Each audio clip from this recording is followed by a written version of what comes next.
I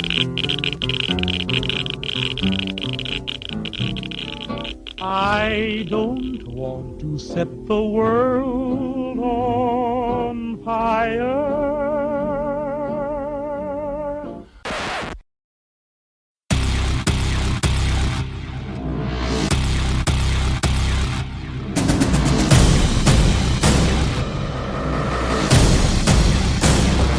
Tres, dos, uno.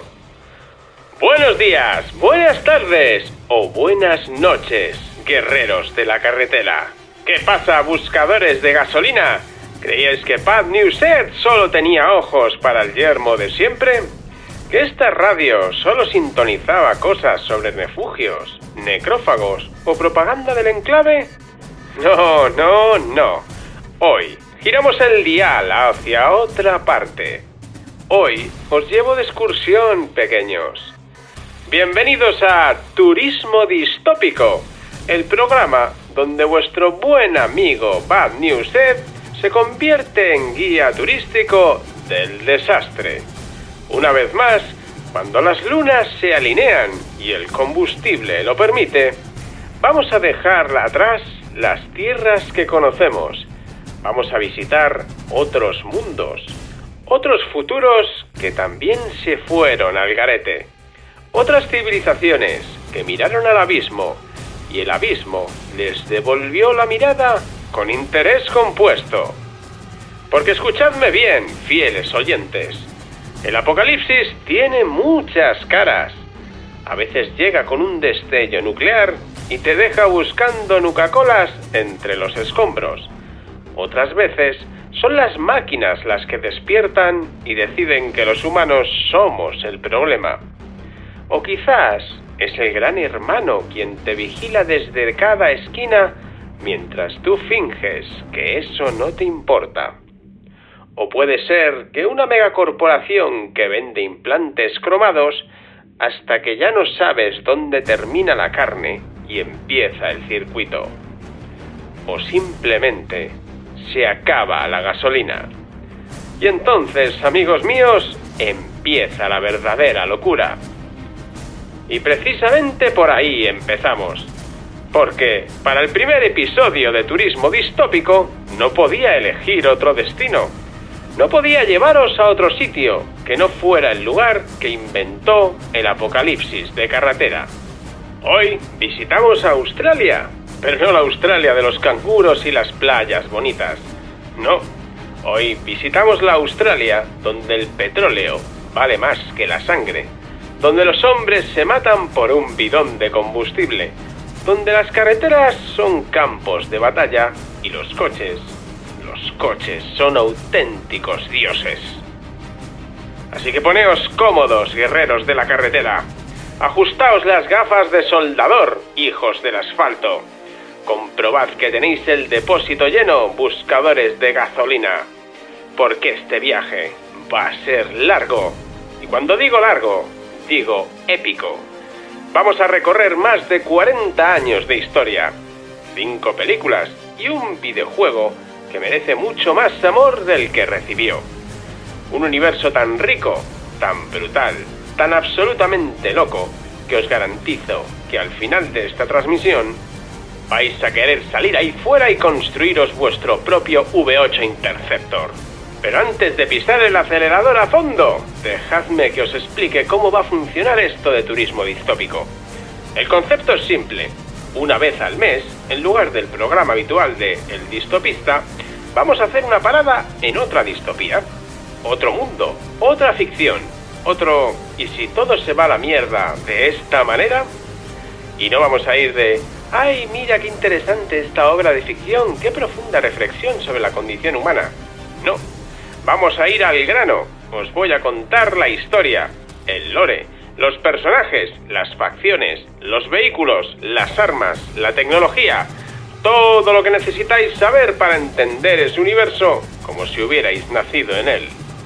Y sí, vamos a buscar las conexiones con nuestro querido Fallout, porque aunque no lo creáis, muchas de estas distopías se hablan entre ellas, se inspiran, quizás podríamos decir que toman cosas prestadas. Y Mad Max, Jinetes del Apocalipsis, es uno de los abuelos de Fallout, el patriarca, el que llegó primero a la fiesta del fin del mundo y dijo, esto es mío. Sin Mad Max no habría saqueadores en Fallout. Sin Mad Max no existiría el Highwayman de Fallout 2. Y mucha de la estética posapocalíptica del yermo, tal y como la conocemos. Cuero, metal oxidado, mohicanos, vehículos tuneados con chatarra.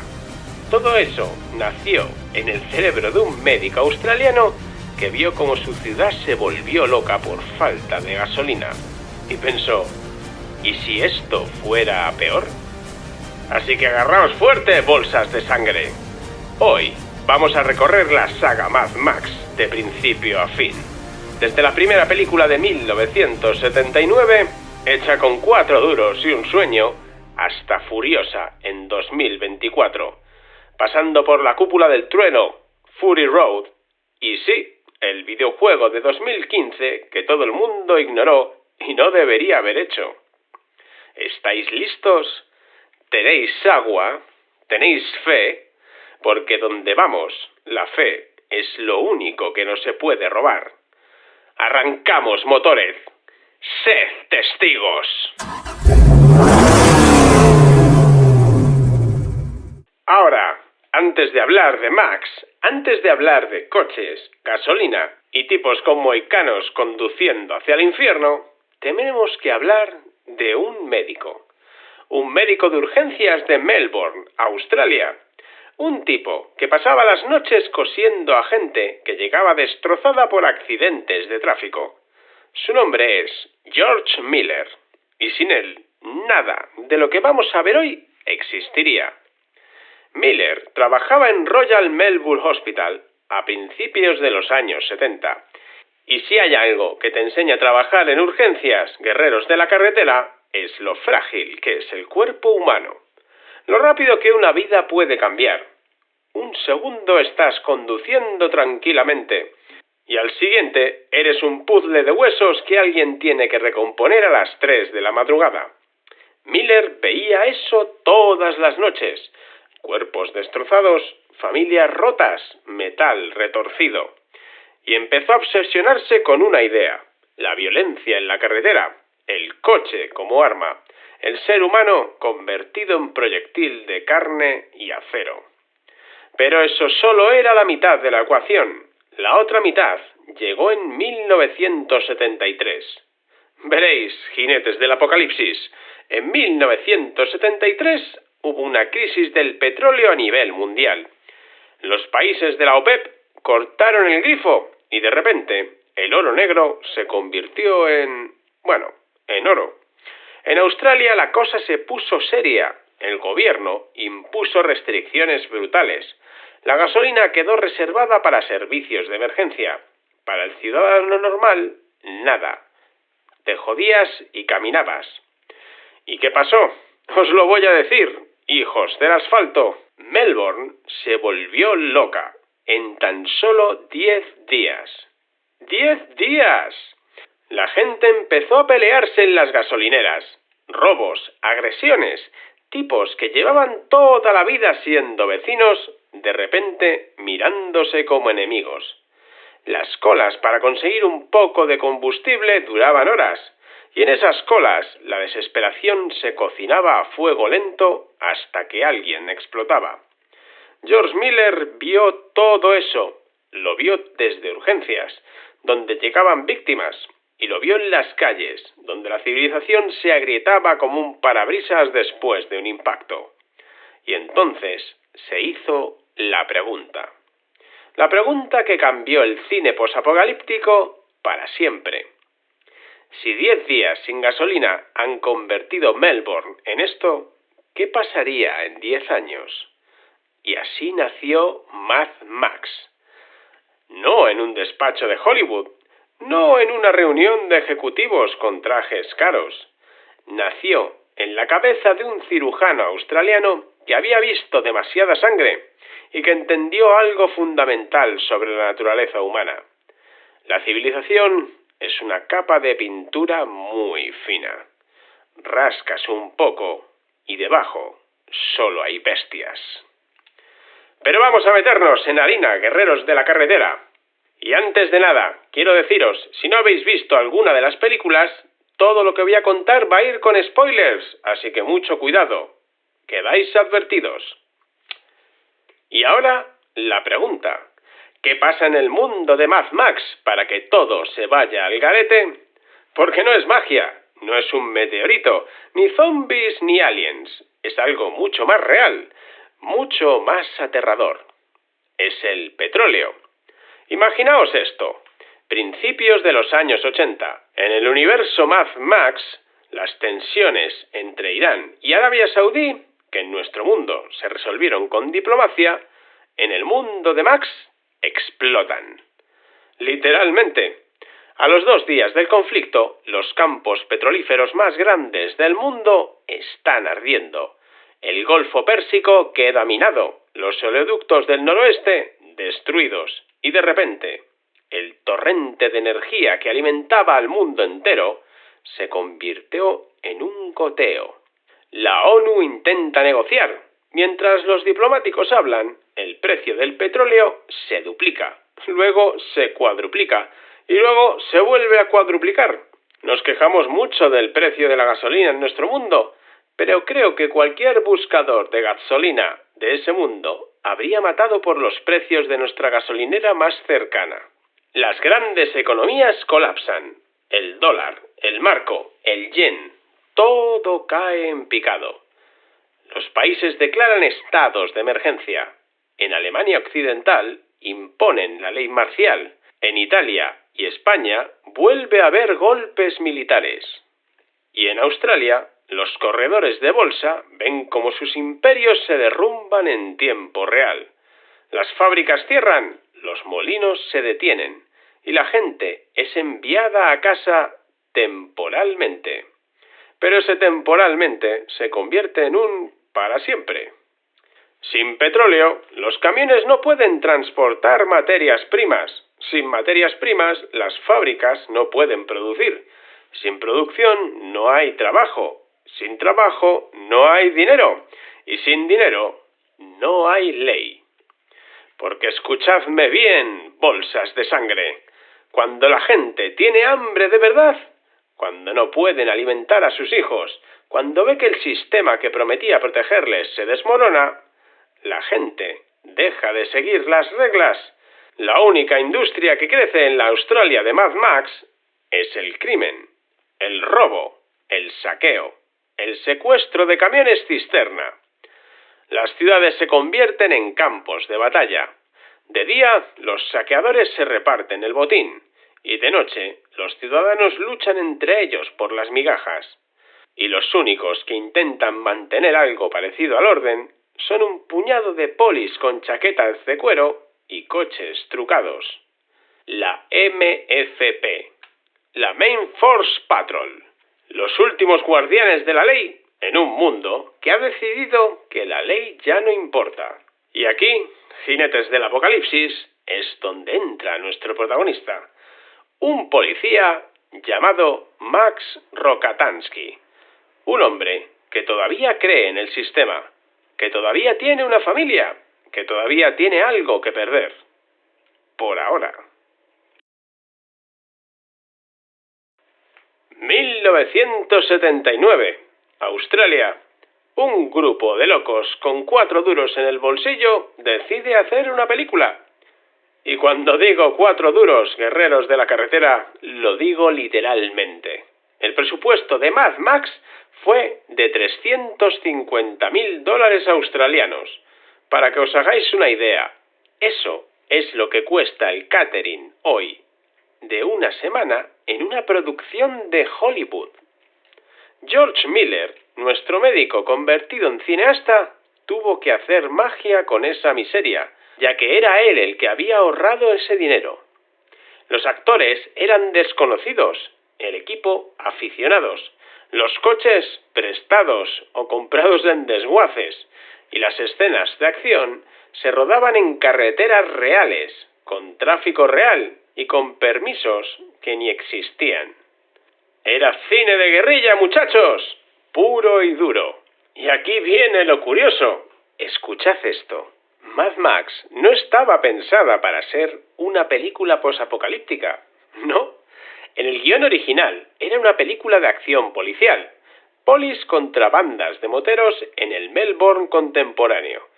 Sin apocalipsis, sin colapso, sin fin del mundo. ¿Y entonces qué pasó? Pues que no tenían dinero para cerrar calles, no tenían dinero para alquilar edificios y no tenían dinero para rodar en una ciudad real, con tráfico, gente y vida cotidiana. Así que Miller tuvo una idea brillante.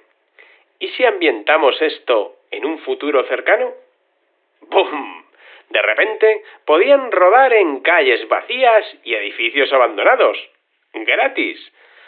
Tan fácil como añadir un texto al principio diciendo «dentro de unos años» y el problema de presupuesto se convierte en atmósfera. Las carreteras desiertas ya no son un fallo, son el escenario perfecto para un mundo que se desmorona. Hijos de asfalto, esto es importante, ya que en esta primera película el mundo todavía funciona, más o menos. No estamos en el yermo salvaje de las secuelas. Aquí todavía hay ciudades, hay hospitales, hay tribunales y hay policía. La sociedad está al borde del precipicio, sí, pero no ha caído todavía. Es como ese momento en el que sabes que el coche va a chocar, pero aún no ha tocado el muro. Y ese instante de terror suspendido, eso es Mad Max. El apocalipsis en proceso. Casi lo podríamos considerar una precuela de lo que vendrá después. Y aquí es donde vamos a conocer a nuestro protagonista, Max Rokatansky, interpretado por un chaval australiano de 21 años que nadie conocía, un tal Mel Gibson. Sí, ese Mel Gibson, antes de Braveheart, antes de Arma Letal, antes de todo lo demás. Y lo primero que tenéis que entender sobre el bueno de Max es esto. En esta película, Max todavía no está loco. Todavía no. Es un tipo normal, un poli, un buen poli. Tiene una mujer que le quiere, una hija pequeña y un colega que es como su hermano. Tiene todo lo que un hombre de la época puede desear en un mundo que se desmorona. Max trabaja para la MFP, la Main Force Patrol, los últimos polis de verdad en una Australia que se está yendo al carajo. Conducen coches patrulla amarillos, modificados para persecuciones a alta velocidad, y son, básicamente, la última línea entre el orden y el caos total. El coche de Max en esta película es un Ford Falcon de 1974, un coche patrulla estándar de la policía de Victoria. Nada especial, todavía. Porque el Interceptor negro, el legendario V8, eso viene después. Eso hay que ganárselo. Y ahora hablemos de los tipos malos, porque en Mad Max los villanos son tan importantes como el héroe. La banda que aterroriza las carreteras se llama los Acolytes, también conocidos como los Theft Runners, y su líder es un hijo de puta llamado Toe Cutter, o cortaúñas como lo llamaron en España. Toe Cutter es especial. Imaginaos a Charles Manson montado en una Kawasaki. Ojos de loco, sonrisa de psicópata y un carisma perturbador que hace que otros psicópatas le sigan. El actor que lo interpreta, Hugh Keys Byrne, le da una energía tan retorcida, tan impredecible, que nunca sabes qué va a hacer. Y eso es lo que lo hace tan aterrador. Los Acolytes son básicamente una banda de moteros criminales. Violan, matan, roban gasolina y lo hacen por diversión tanto como por necesidad. Son el síntoma de un mundo enfermo, la prueba de que cuando las reglas desaparecen, los monstruos salen a jugar. La película empieza con una persecución legendaria. Un tipo llamado Knight Rider escapa de la policía, mientras va gritando lo siguiente. ¡Soy el jinete nocturno! He sido elegido para eliminar a los que no merecen circular por carretera. Los polis de la MFP intentan atraparlo, pero fallan. Uno tras otro fallan. Y entonces aparece Max, tranquilo, silencioso, con esa mirada de «ya te tengo, cabrón». Knight Rider ve el coche de Max en su retrovisor y pierde los nervios, porque todo el mundo sabe quién es Max Rokatansky, el mejor conductor de la MFP, el cazador. Max le reta a un chicken game. Si no sabéis lo que es cuando dos coches van frente a toda velocidad y el primero que gire pierde. Y Knight Rider gira. Poco después, intentando escapar, se estrella y su coche arde. Y ese es el fin de Knight Rider, pero no el fin de los problemas, porque Knight Rider era un acolyte, era uno de los hombres de Toe Cutter, y Toe Cutter no perdona. El primer objetivo de la venganza es Gus, el mejor amigo de Max, el hermano que eligió. Un polibocazas valiente y leal hasta la médula. Los acolytes le tienden una trampa, sabotean su moto, y Gus tiene un accidente, aunque sobrevive.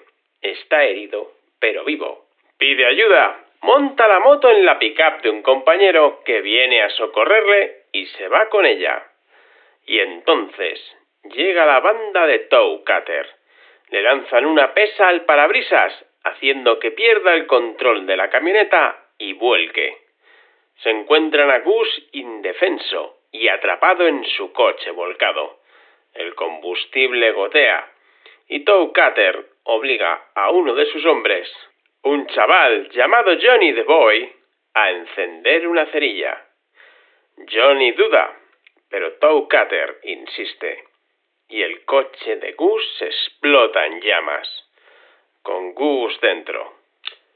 Gus sobrevive, técnicamente. Cuando Max llega al hospital y pregunta por su amigo, le llevan a su habitación y le enseñan lo que queda de Gus. Max mira y dice: Esa cosa de allí dentro, eso no es el ganso, de ninguna manera. Ese es el primer golpe, la primera grieta en el alma de Max. Pero todavía tiene a su familia, todavía tiene algo por lo que luchar. Así que hace lo sensato. Le pide la baja al capitán Fifi, coge a su mujer Jessie y a su hija y huyen. Se van de vacaciones, lejos de las carreteras, lejos de los acolytes, lejos de todo. Y ahora una pequeña pausa para comentar el lookazo del capitán Fifi. Si ya el nombre no es absolutamente increíble, su look, un tío gigante, con bigote, calvo, que va con un pañuelo en el cuello y con el torso completamente desnudo. ¿No os parece flipante? Os lo dejo reposando ahí. Volvamos con la historia. Pero Toe Cutter no olvida. Toe Cutter encuentra. Y un día, en una carretera perdida, los acolytes encuentran a Jessie y a la niña. No voy a describir lo que pasa, guerreros de la carretera. No hace falta. Solo diré que Max llega tarde. Llega y se encuentra a su mujer y a su hija en el asfalto, destrozadas.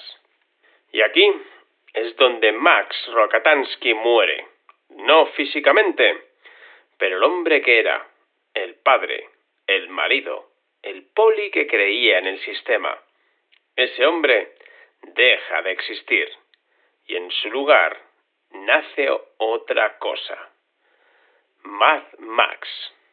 El loco Max, o si jugamos con las palabras, máxima locura. Max vuelve a comisaría, pero no a trabajar, va al garaje. Y allí, esperándole, como si supiera que este momento llegaría, está el Pursuit Special, el Interceptor, Un Ford Falcon XB GT negro como la noche, con un motor V8 sobrealimentado que suena a ira pura. Max se pone la chaqueta de cuero, se sube al coche y sale a cazar. Uno por uno encuentra a los acolytes, sin piedad, sin dudas, sin ley. Toucutter muere aplastado por un camión mientras huye de Max, y Johnny, the boy, el chaval que encendió la cerilla, que quemó a Gus, Max, le encuentra saqueando un cadáver junto a un coche volcado. Le esposa el tobillo al vehículo. El coche está goteando gasolina y está a punto de explotar. Le da una sierra y le dice: La cadena de estas esposas es de acero. Tardarás 10 minutos en cerrarla con esto. Con suerte, podrías cortarte el tobillo en 5 minutos. ¡Empieza! Parece que Max no inspiró solo las películas posapocalípticas, sino también a Saw. En fin, Max se sube al Interceptor, mira al horizonte y conduce, sin destino, sin familia, sin nada excepto el rugido del motor y el asfalto bajo las ruedas. El hombre está muerto. Ya solo queda una máquina. Solo queda Mad Max.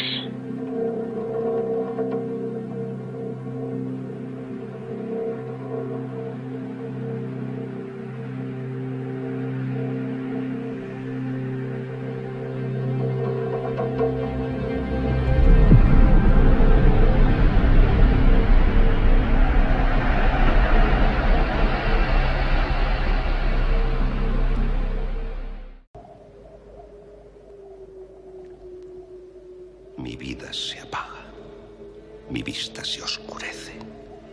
Solo me quedan recuerdos. Recuerdos que evocan el pasado. Una época de caos, de sueños frustrados. Este páramo. Pero sobre todo, recuerdo al guerrero de la carretera, al hombre que llamábamos Max. Para comprender quién era, hay que retroceder a otros tiempos, cuando el mundo funcionaba a base del combustible negro y en los desiertos surgían grandes ciudades de tuberías y acero. Ciudades desaparecidas, barridas, por razones olvidadas hace largo tiempo. Dos poderosas tribus guerreras se declararon la guerra, provocando un incendio que devoró a las ciudades. Sin combustible ya no eran nada. Construyeron una casa de paja. Las máquinas rugientes jadearon y se detuvieron. Los líderes hablaron y hablaron y hablaron. Pero nada pudo detener la avalancha. El mundo se tambaleó. Las ciudades estallaron en un vendaval de pillaje, en una tormenta de miedo. Los hombres se comieron a los hombres. Los caminos eran pesadillas interminables. Solo sobrevivían los que se adaptaban a vivir de los desechos, o eran tan brutales como para dedicarse al pillaje. Bandas de malhechores se adueñaron de las carreteras, listas para entablar combate por un tanque de gasolina. Y en medio de este caos de ruina, los hombres normales sucumbían aplastados. Hombres como Max, el guerrero Max, que con el tremendo rugido de una máquina lo perdió todo. Y se convirtió en un hombre vacío, un hombre quemado y sin ilusión, un hombre que, obsesionado por los fantasmas de su pasado, se lanzó sin rumbo al páramo. Y fue aquí, en este lugar desolado, donde aprendió a vivir de nuevo.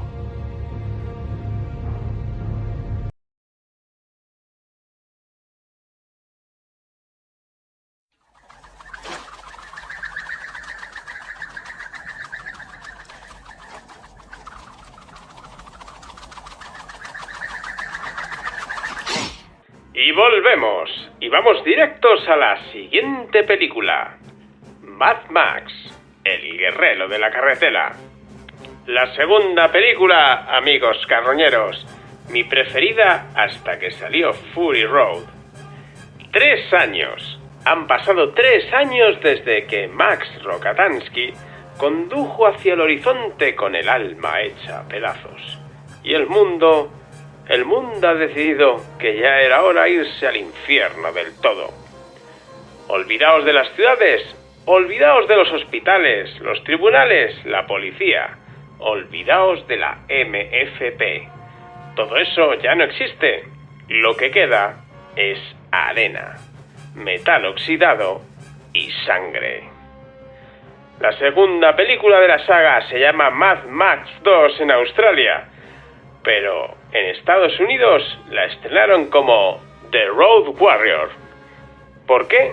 Porque los americanos no habían visto la primera. Mad Max 1 apenas se estrenó allí, así que Warner Bros. Decidió venderla como una película independiente. The Road Warrior, el guerrero de la carretera. Un título que, siendo honestos buscadores de gasolina, le queda como un guante. Y aquí, George Miller hace algo muy inteligente, algo que cambiará la saga para siempre. Convierte a Max en un mito. Escuchadme bien, hijos del asfalto. En esta película ya no es el protagonista tradicional. No es el héroe que lleva la historia. Es más bien un fantasma. Una leyenda que aparece, ayuda y desaparece. Como esos pistoleros de las películas del oeste que llegan al pueblo, salvan el día y se van sin dejar rastro. Miller lo dejó claro en entrevistas. Interpretaba a Max de forma diferente. Para los japoneses era como un ronin. Para los franceses, un héroe del western. Para los escandinavos, una figura mitológica. Así que Miller decidió, vale, pues Max será todo eso. Max será lo que el yermo necesite que sea. Una historia de fogata, un rumor. El tipo que quizás existió o quizá no. Pero vamos al lío. ¿Cómo encontramos a Max al principio de esta película? Mal. Le encontramos mal. Vive en el Interceptor. Literalmente, el coche es su casa, su refugio, su única compañía. Bueno, no la única.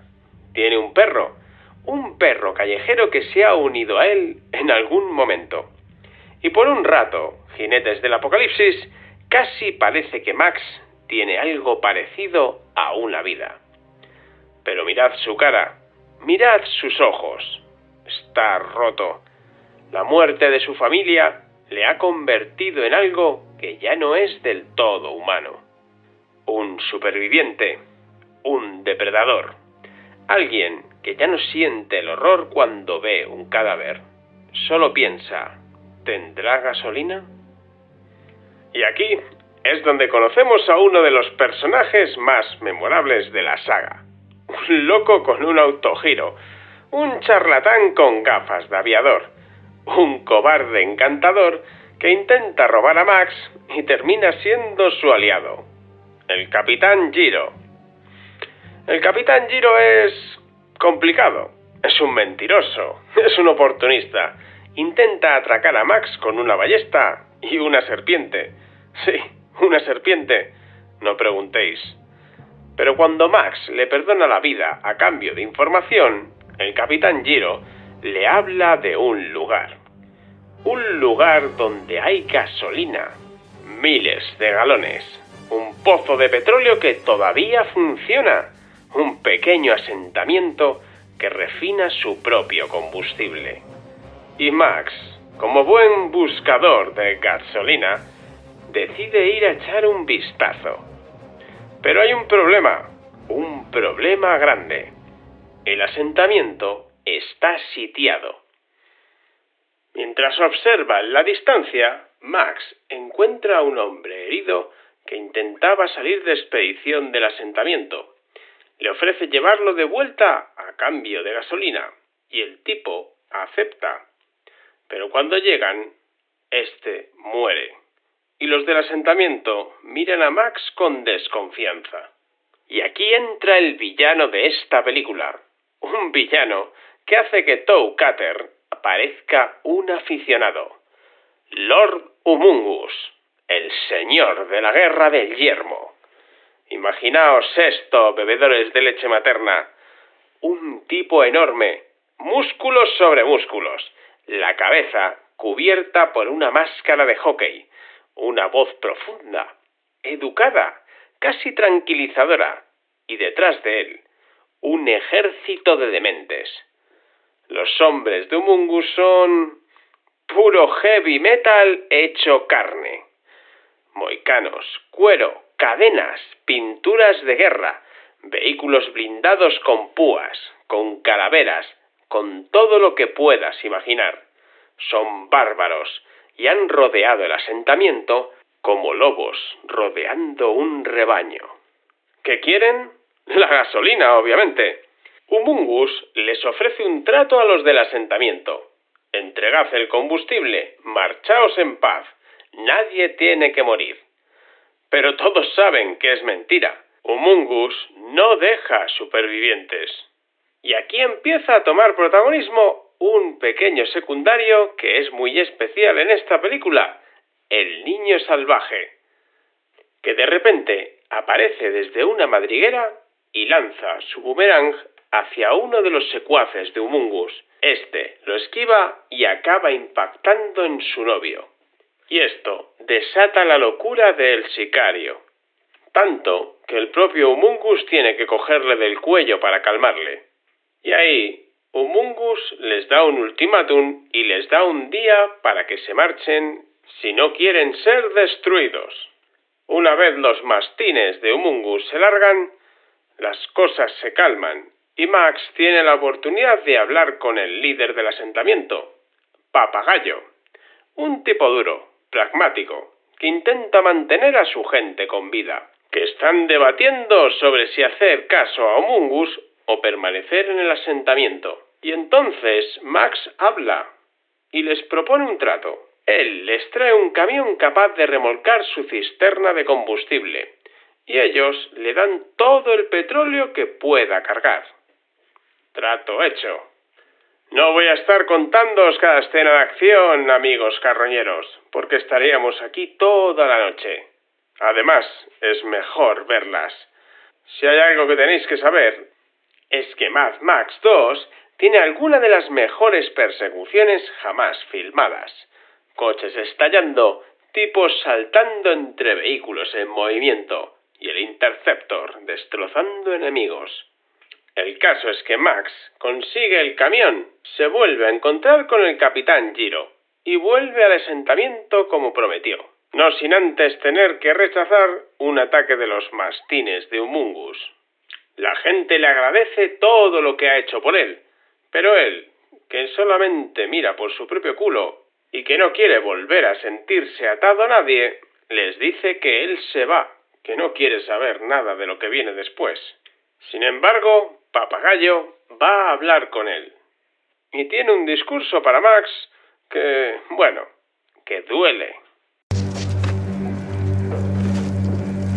Crees que eres el único que ha sufrido. También sufrimos nosotros, pero no abandonamos. Seguimos siendo seres humanos con dignidad.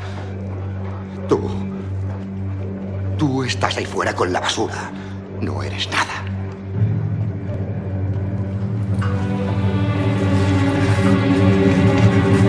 Al final, a pesar de que todos tratan de convencerle, Max se larga con el V8.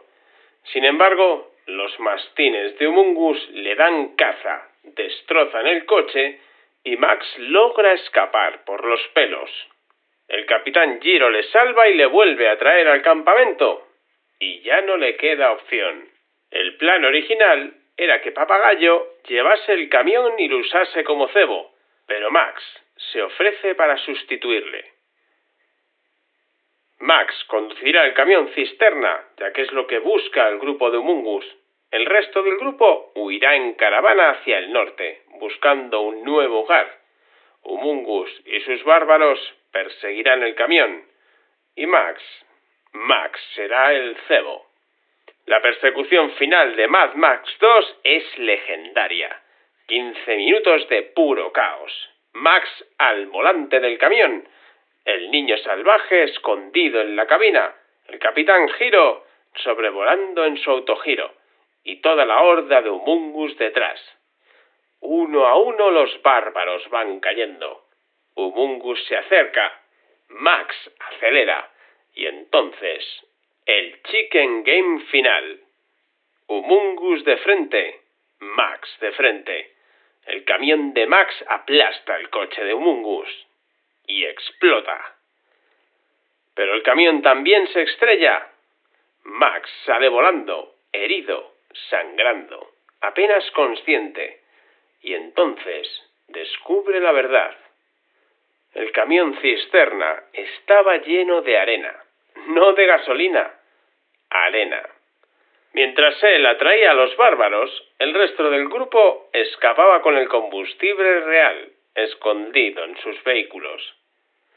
Papagayo le mintió, pero también le salvó la vida, porque Humungus habría destrozado al grupo si no hubiera perseguido al camión falso.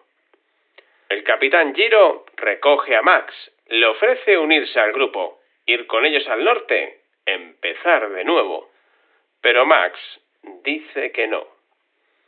Y aquí viene el final de la película, narrado por una voz que al principio no reconoces, pero luego entiendes. Es el niño salvaje, ya de adulto, contando la historia de Max como una leyenda de su pueblo. Y así comenzó el viaje hacia el norte, hacia la salvación, para ocupar un lugar en el sol. Entre nosotros hallamos un nuevo líder, el hombre que llegó del cielo, el capitán del Jairo. Y tal como Papagayo había planeado, viajamos hasta quedar fuera del alcance de los hombres de las máquinas. El combustible, el preciado combustible, iba oculto en los vehículos. En cuanto a mí, crecí. Llegué a ser un hombre. Y con el tiempo me convertí en líder. El jefe de la gran tribu del norte. ¿Y qué fue del guerrero de la carretera? Aquella fue la última vez que le vimos. Ahora solamente vive en mi recuerdo.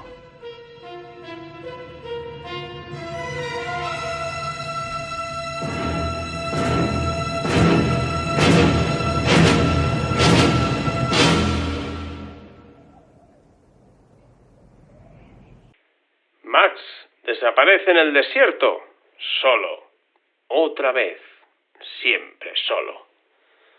El niño salvaje se convierte en líder de su tribu. El capitán Giro encuentra su lugar y todos siguen hacia adelante, excepto Max.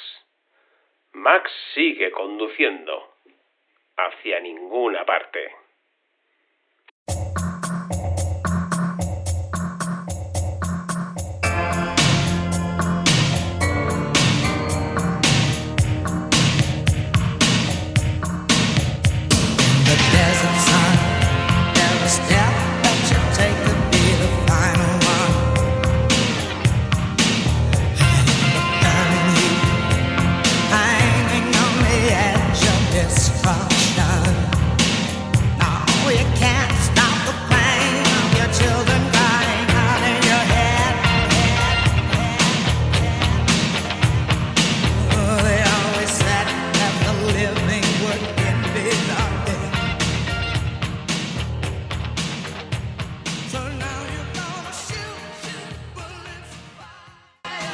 Y nos vamos a 1985, 4 años después de The Road Warrior.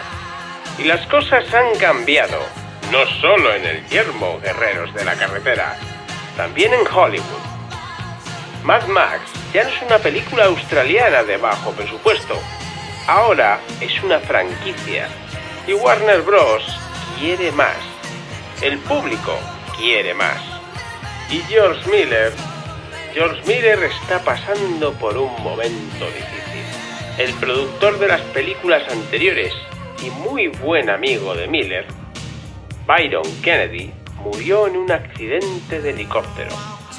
Estaban buscando localizaciones para el rodaje y Miller quedó destrozado, tanto que no pudo dirigir la película solo. Un segundo director, George Ogilvy, tuvo que encargarse de las escenas dramáticas mientras Miller se centraba en la acción. El resultado es una película diferente, más grande, más cara, más mainstream. Tiene a Tina Turner cantando el tema principal.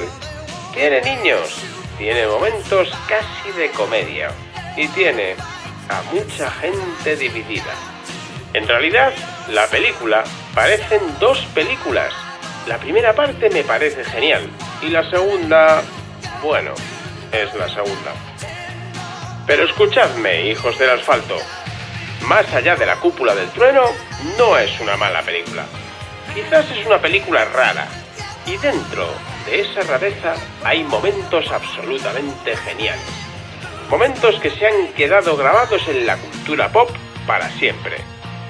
Así que vamos a darle una oportunidad, ¿no?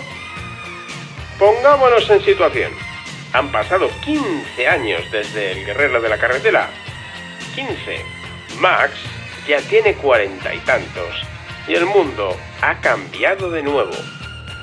¿Os acordáis de que en las dos primeras películas no había habido una guerra nuclear?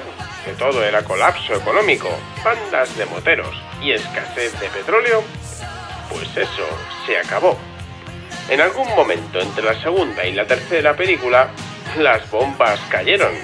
¿Os suena de algo eso? La película lo llama el Pox-eclipse, el apocalipsis. El momento en que alguien decidió que si el mundo se iba a la mierda, mejor que fuera con fuegos artificiales, ¿no? Australia, milagrosamente, sobrevivió mejor que el resto, pero el mundo que conocíamos, eso ya no existe. Y sin embargo, la civilización intenta renacer. En un lugar llamado Bartertown, la ciudad del trueque. Imaginaos esto, jinetes del apocalipsis. Una ciudad construida con chatarra. Un mercado gigante donde se intercambia todo. Armas, agua, comida, esclavos, información. Si puedes comerciar con ello, Bartertown lo tiene. Hay reglas aquí. Hay leyes. Hay guardias. Es caótico. Es corrupto. Es brutal. Pero funciona. Es el primer intento real de reconstruir algo parecido a una sociedad desde que todo se fue al garete. Y la mujer que dirige todo esto es Aunt Entity, interpretada por la mismísima Tina Turner. Aunt Entity es fascinante. No es una villana, no del todo. Es una superviviente, una persona pragmática. Alguien que ha construido un imperio desde la nada y está dispuesta a hacer lo que sea para mantenerlo. Incluso tratos con tipos como Max. Veréis, Bartertown tiene un problema que viene en el subsuelo. La ciudad funciona con metano, gas producido por una granja de cerdos gigante bajo tierra. Y el tipo que controla esa granja controla la energía, controla todo.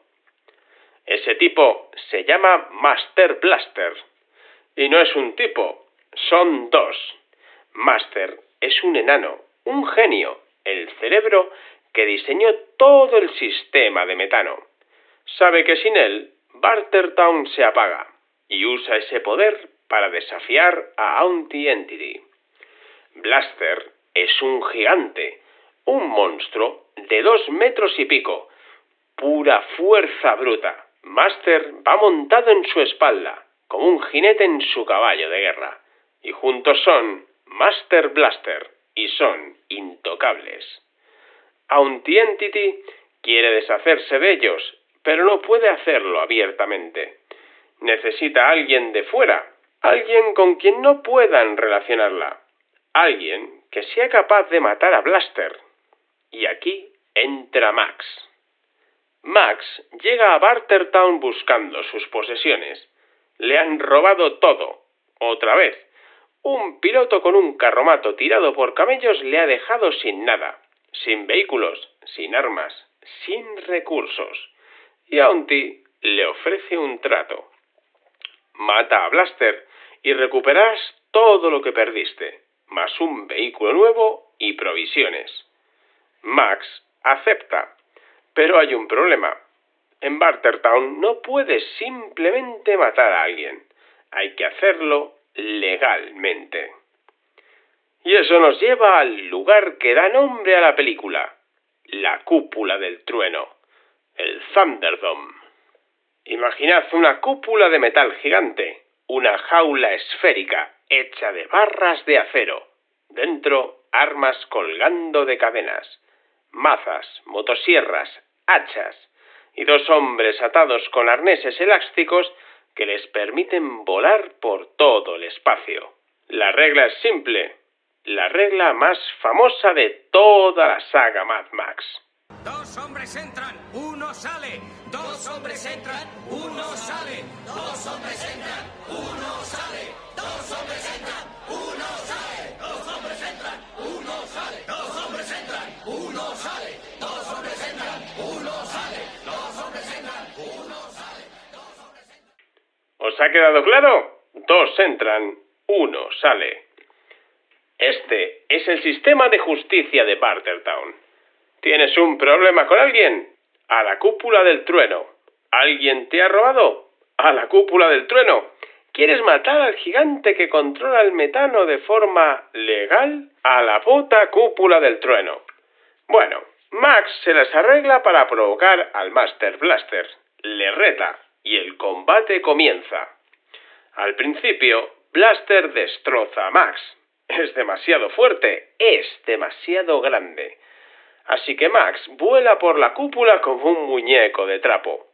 Pero Max es listo y ha descubierto el punto débil de Blaster, los sonidos agudos. Y tiene un silbato. Max sopla el silbato. Blaster se paraliza, cae de rodillas agarrándose la cabeza. Max aprovecha el momento, coge un mazo y se prepara para el golpe final. La multitud ruge, y entonces Max le quita el casco de un golpe, y ve la cara de Blaster. Es un hombre con síndrome de Down, un niño atrapado en el cuerpo de un gigante, alguien que no entiende lo que está pasando, que solo seguía órdenes de Master, la única persona que le ha tratado bien en su vida. Max baja el mazo, se niega a matar y dice, no es un guerrero, es un crío. Auntie Entity se pone furiosa. Max ha roto el trato y lo peor, ha humillado a la Cúpula del Trueno, ha roto la regla sagrada que ella misma escribió. Los guardias matan a Blaster de todos modos. Master, el genio, es capturado y convertido en esclavo. Y Max es castigado. En Bartertown, los crímenes se castigan con una rueda. La rueda de la fortuna de la muerte. Max la gira y le toca Gulag. Le atan a un caballo, le ponen una máscara gigante en la cabeza y le envían al desierto a morir de sed, de calor, de soledad. Y aquí, Jinetes del Apocalipsis, la película se convierte en algo completamente diferente, porque Max no muere. Max es encontrado por niños, docenas de niños, viviendo en un oasis escondido en el desierto, la tribu perdida, los Waiting Ones, los que esperan. Estos niños son los supervivientes de un accidente de avión. Años atrás, cuando las bombas cayeron, un piloto llamado Capitán Walker intentó evacuar a un grupo de refugiados. El avión se estrelló y los adultos partieron a buscar ayuda, pero nunca volvieron. Los niños crecieron solos crearon su propia sociedad, su propia religión, basada en recuerdos fragmentados del mundo antiguo. Televisores que ya no funcionan, fotografías de ciudades que ya no existen, y la promesa de que algún día el Capitán Walker volvería a buscarles. Llaman a este paraíso prometido Tomorrowland, la tierra del mañana mañana. Y cuando ven a Max, creen que es el Capitán Walker. Creen que ha vuelto para llevarles a casa. Max intenta explicarles que no es quien ellos creen, que el mundo que esperan ya no existe y que Tomorrowland es un mito. Pero los niños no le creen, se niegan a aceptarlo y deciden partir por su cuenta a buscar ese mundo prometido. Y Max, el tipo que juró no volver a involucrarse con nadie, va tras ellos. Porque no puede dejar que mueran, porque por muy roto que esté, todavía le queda algo de humanidad. O quizá porque le recuerdan a la hija que perdió hace una vida. No voy a contaros toda la persecución, bolsas de sangre. Solo os diré esto. Hay un tren cohete, hay una persecución por las vías. Auntie Entity vuelve a aparecer. Y Max, otra vez, se sacrifica para que los demás escapen. Un piloto llamado Jebediah aparece con un avión. Mismo actor que el Capitán Giro, por cierto. ¿Coincidencia? ¿Guiño? ¿El mismo personaje? Miller nunca lo ha aclarado. Jebediah se lleva a los niños, a Master, el genio, a todos los que quieren huir. Y Max, como siempre, se queda atrás, enfrentando a Auntie Entity solo. Pero Auntie no le mata. Le mira con algo parecido al respeto y se ríe. Bien. Menuda pareja. Vagabundo.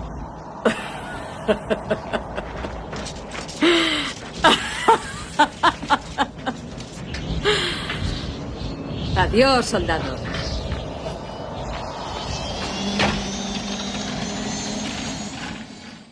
Y se va, dejando a Max vivo. El avión lleva a los niños hasta los restos de Sydney, una ciudad destruida, pero con posibilidades, un lugar donde pueden empezar de nuevo. Y cada noche, el líder de los niños, Savannah, cuenta la historia. Esto sabido, los años caminan rápido, y veces sin fin yo he dicho el relato. Pero no es relato de solo uno, es relato de todos nosotros. Así que tienes que oírlo. Y recuerda, porque lo que oyes hoy, tienes que contarlo a los nacidos mañana. Yo miro muy atrás, a través de la historia. Veo a aquellos que tuvimos suerte y empezamos el camino a casa. Y yo recuerda cómo llegamos aquí y llenamos el corazón porque vimos lo que una vez aquí hubo. Una mirada y supimos que estábamos acertados. Aquellos que habían sido antes tenían más conocer y hacer del que imaginamos, del que nunca soñamos. El tiempo cuenta y sigue contando. Y ahora sabemos que encontrar el secreto de lo que fue y fue perdido no es camino fácil.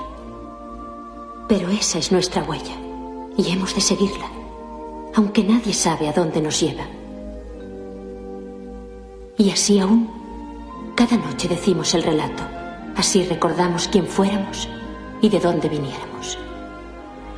Pero más aún recordamos al hombre que nos encontró, el que vino a salvarnos. Nosotros iluminamos la ciudad, no solo por él, sino por todos los que aún están lejos. Porque sabemos llegará la noche, que ellos verán la luz distante y volverán a casa.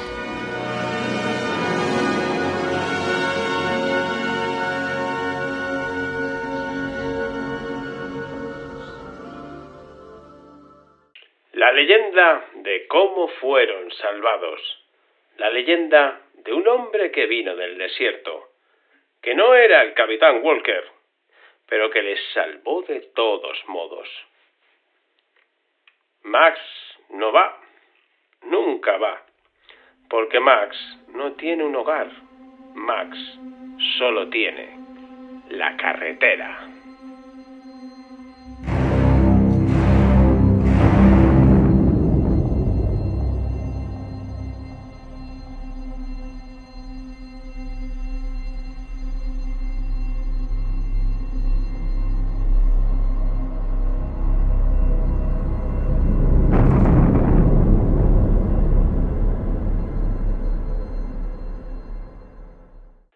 Vale, ahora vamos a hacer una pequeña pausa. Respirad hondo, buscadores de gasolina. Porque antes de meternos con Fury Road, tenemos que hablar de algo. Algo que ha vuelto a loco a más de un fan. Algo que ni el propio George Miller parece tener del todo claro. La línea temporal de Mad Max. Veréis, guerreros de la carretera, cuando tienes una saga que abarca más de 40 años de películas, con diferentes actores, diferentes presupuestos, diferentes décadas de producción, las cosas se complican. Y cuando digo se complican, quiero decir que se van completamente a la mierda. Vamos a intentar poner orden. La línea temporal original, según las 3 primeras películas, sería algo así. Mad Max 1. El año 1984. El mundo está colapsando, pero aún funciona. Max es un poli joven. Tiene familia, tiene pelo. Todo va mal, pero no tan mal. Mad Max 2. The Road Warrior. Año 1987. 3 años después. El mundo ha terminado de colapsar. Max tiene un perro y vive en su coche. Todo es desierto y saqueadores.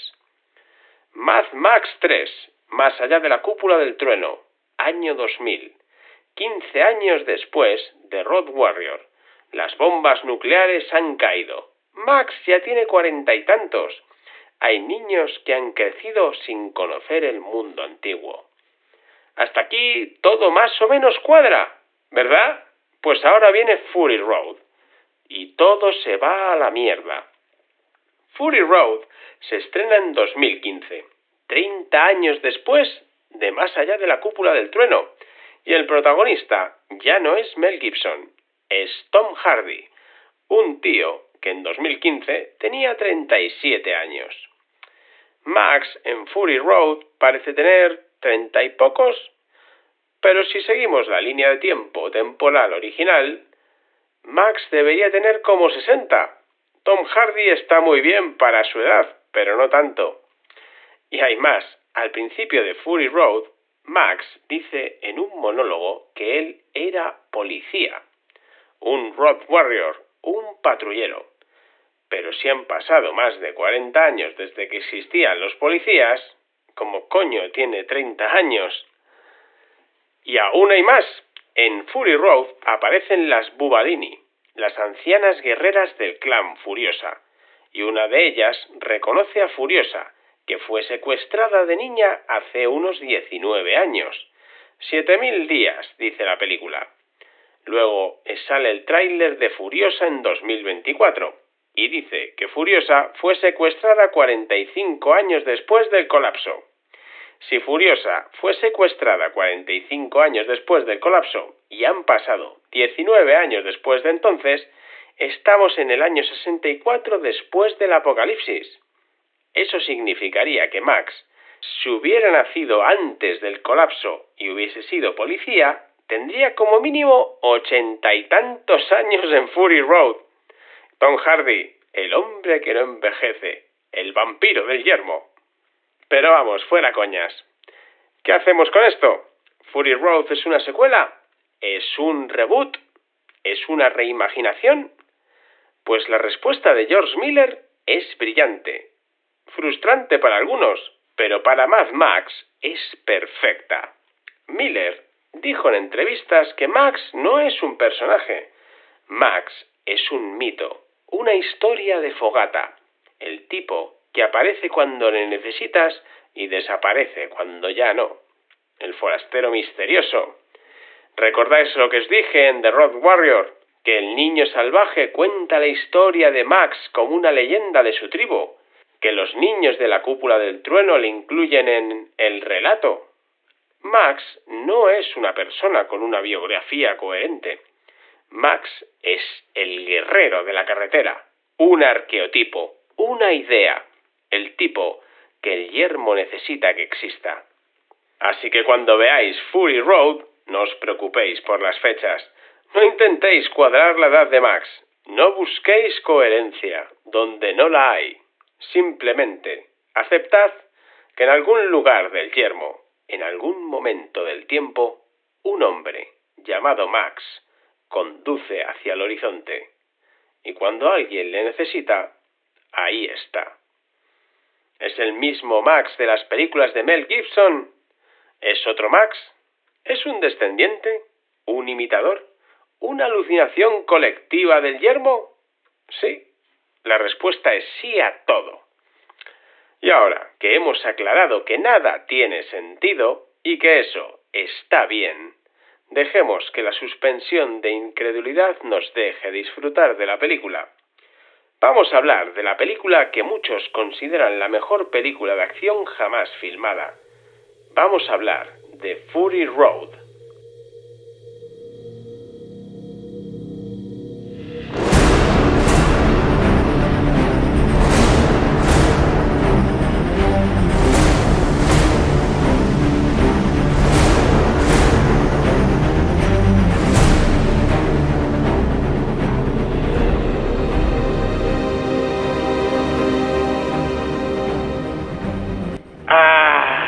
Esta es una de mis películas favoritas.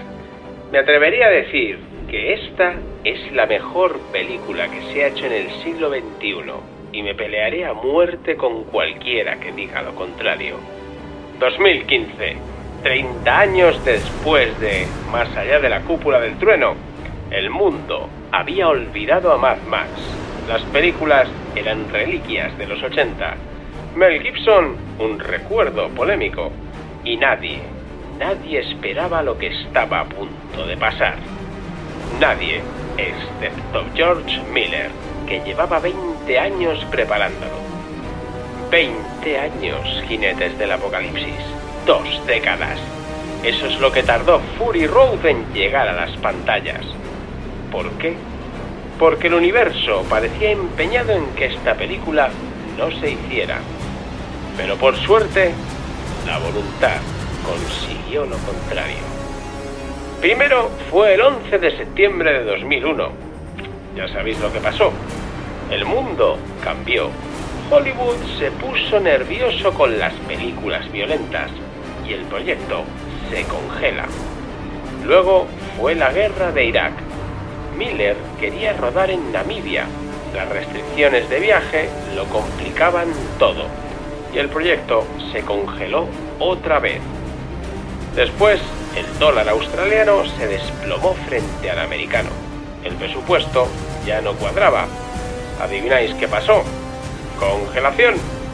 Y cuando finalmente parecía que todo estaba listo, George Miller tuvo que abandonar el proyecto. ¿Por qué? Porque tenía que dirigir Happy Feet. Sí, la película del pingüino que baila. No me lo estoy inventando, guerreros de la carretera. El hombre que creó Mad Max, una de las sagas más violentas y viscerales del cine, tuvo que parar para hacer una película de animación sobre un pingüino con problemas de autoestima. Y ganó un puto Oscar por ella. Miller es un genio. ¿Qué os voy a contar? Hizo Babe, el cerdito valiente. Pero había otro problema más grande. Mel Gibson. El guión original de Fury Road estaba escrito para Mel, para un Max viejo, un guerrero al final de su camino, buscando una última redención. Pero para cuando Happy Feet terminó y el proyecto se reactivó, Mel Gibson había tenido algunos problemas públicos y además ya tenía casi 60 años. Así que Miller tomó una decisión. Nuevo Max, nueva cara, misma alma. Tom Hardy. Y fue la decisión correcta. Hardy trae algo diferente a Max. Menos palabras, más gruñidos. Un tipo que parece roto de una forma que Mel nunca mostró. Un Max que está tan loco como el mundo que le rodea. Mi nombre es Max. Mi mundo es fuego y sangre.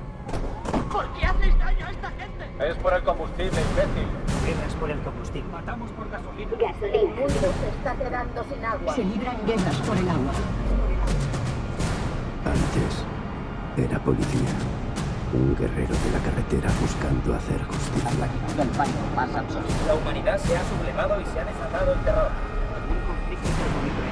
La tierra es árida. Nos hemos convertido en unos medias. Con el declive del mundo llegó, de una forma o de otra, ante cada uno de nosotros. Era difícil saber quién estaba más loco. Yo o los demás. Pero bueno, basta de Hollywood. Hablemos de lo que venimos a hablar, del yermo. Porque Fury Road nos lleva a un lugar nuevo. Un lugar que Bartertown hace que parezca un balneario. La Ciudadela. 3 torres de rocas gigantescas. Monolitos naturales que se alzan desde el desierto como puños de piedra. Y en lo alto de esas torres, un imperio. La Ciudadela tiene algo que nadie más tiene en el yermo. Agua. Un acuífero subterráneo con 20.000 kilómetros cúbicos de agua dulce. En un mundo donde la gente muere de sed. Y quien controla el agua, controla todo. Y el hombre que controla el agua es Immortan Joe. Immortan Joe es el villano perfecto, un monstruo, pero un monstruo que cree ser un dios. Lleva una máscara respiratoria con dientes de caballo. Su cuerpo está cubierto de tumores y llagas. Por dentro se está pudriendo, como todo el mundo que le rodea, pero se mantiene vivo con transfusiones de sangre y oxígeno puro, y proyecta una imagen de poder, de inmortalidad, de divinidad. La Ciudadela es su reino. Él decide quién bebe, él decide quién come, y él decide quién vive. Y la gente de abajo, los miserables que se arrastran al pie de las torres, le adoran, porque en un mundo sin esperanza, un tirano con agua es mejor que nada. Y esto lo vemos al principio de la película. Immortan Joe abre las compuertas del agua, y el agua cae en cascadas sobre la gente, y él les grita: No os volváis, amigos, adictos al agua, podrá con vosotros y sufriréis su ausencia. Eso es control, bolsas de sangre. Eso es poder absoluto. Pero un tirano no es nada sin su ejército. Y el ejército de Immortan Joe son los War Boys. Los War Boys son increíbles, terroríficos, fascinantes. Son uno de los mejores diseños de facción que he visto en cualquier película posapocalíptica. Sí, incluido Fallout. Lo siento, pero es verdad. Son jóvenes, todos son jóvenes. ¿Por qué? Porque están muriendo. Se llaman a sí mismos Half-Life, media vida. Están envenenados por radiación, tumores, leucemia, enfermedades de la sangre. Ninguno de ellos llegará a viejo. Así que, ¿qué haces cuando sabes que vas a morir joven? Le das a una religión, les das un propósito, les dices que su muerte no es el final, es una puerta. Los War Boys adoran el V8, el motor, el poder, la velocidad, es su dios. Cuando rezan, juntan las manos con los dedos entrelazados, 8 dedos, V8. Y creen en el Valhalla, el paraíso de los guerreros. Si mueres en combate, gloriosamente, al servicio de Immortan Joe, renacerás en el Valhalla, eterno, brillante, cromado. Antes de un sacrificio, los Warboys se pintan la boca con spray plateado, cromado, como el metal de un V8 reluciente, y gritan: «¡Sed testigos!», porque necesitan que alguien vea su muerte, que alguien confirme que fueron al Valhalla, que alguien cuente su historia. Es retorcido, es enfermizo y es absolutamente genial como diseño de villanos. Pero Immortan Joe no solo quiere poder, quiere descendencia, quiere perpetuar su línea de sangre, y para eso tiene a las esposas. 5 mujeres jóvenes, las más sanas, las más puras, encerradas en una bóveda en lo alto de la ciudadela, tratadas como ganado de cría, como propiedad. En la bóveda hay libros, música, una mujer mayor llamada Miss Giddy que les enseña a leer y pensar, porque Immortan Joe quiere que sus herederos sean inteligentes. No le importa lo que las mujeres sientan, solo le importa lo que produzcan. Y aquí es donde entra la verdadera protagonista de esta película. No es Max. Seamos honestos, Max es importante, pero esta no es su historia. Esta es la historia de Furiosa. Imperator Furiosa. Charlize Theron con la cabeza rapada, un brazo mecánico y una mirada que podría derretir el metal. Es una de las mejores protagonistas de acción de la historia del cine. Y no lo digo a la ligera. Furiosa es una Imperator, una comandante de guerra de Immortan Joe. Conduce el War Rig, el vehículo más valioso de la flota, un camión monstruoso que transporta gasolina y leche materna entre la ciudadela, la ciudad de la gasolina y el criadero de balas. Sí, leche materna. No preguntéis. Bueno, sí, preguntad, pero no os va a gustar la respuesta. Furiosa ha pasado años ganándose la confianza de Joe, trabajando para él, ascendiendo, y todo ese tiempo estaba planeando su traición. Un día, Furiosa desvía el War Rig de su ruta, y en la parte de atrás, escondidas, las 5 esposas. Furiosa las está rescatando, las está llevando a un lugar que recuerda de su infancia, el lugar verde, un oasis, un paraíso, el hogar que le arrebataron cuando era niña. Y Max, os estaréis preguntando, ¿dónde está Max en todo esto? Max está encadenado a la parte delantera de un coche, como una mascota, como una bolsa de sangre de los Warboys. Veréis, los Warboys necesitan transfusiones constantes para sobrevivir, y Max tiene sangre universal, 0 negativo, el donante perfecto. Así que lo capturan, lo tatúan y lo usan como ganado. Cuando Immortan Joe descubre la traición de Furiosa y lanza a toda su flota tras ella, un Warboy llamado Nux se une a la persecución y como necesita su transfusión, se lleva a Max atado al capó del coche. Y ahora, buscadores de gasolina, viene lo que hace que Fury Road sea única, lo que la separa de cualquier otra película de acción. George Miller se hizo una pregunta muy simple. ¿Y si en lugar de cortar hacia la persecución, toda la película fuera la persecución? Fury Road es 2 horas de persecución, casi ininterrumpida. Furiosa intenta escapar con las esposas, y Immortan Joe la persigue con todo su ejército. Y Max, después de liberarse de Nux, termina ayudando a Furiosa. Porque no tiene otra opción, porque quizás le queda algo de humanidad, o quizás porque es el camino que tiene más posibilidades de mantenerle vivo. Las escenas de acción son reales, coches de verdad, explosiones de verdad, acróbatas de verdad, saltando entre vehículos a 100 km/h. Hay un tipo, llamado el Dove Warrior, que va tocando una guitarra con lanzallamas en un camión lleno de altavoces y tambores. Una guitarra que escupe fuego mientras un ejército de locos te persigue por el desierto. Eso es Fury Road. Y entre toda esa locura hay corazón. Hay un Warboy llamado Nux que empieza como enemigo y termina sacrificándose por las esposas.